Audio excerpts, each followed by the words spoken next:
Michel meydan mərkəzində top aldı. Kimə ötürmə verəcək? Yanında Richard Almeida var idi, ancaq özü hələ ki komandalaşlarına boş bölgəyə çıxmaq. Maksim Medvedev topu yan tərəfdən oyuna daxil edir. Michel meydanın mərkəzində bir vaxtda topu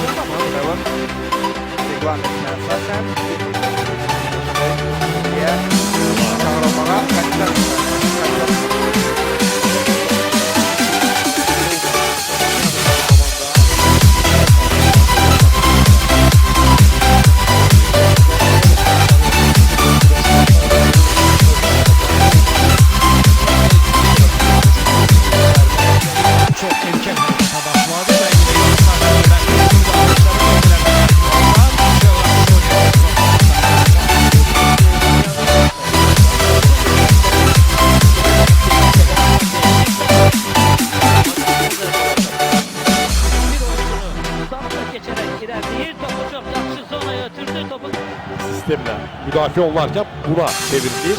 Qaraqarayev yeganə iki xətti birləşdirən o hərqə kimi Dani. Dino.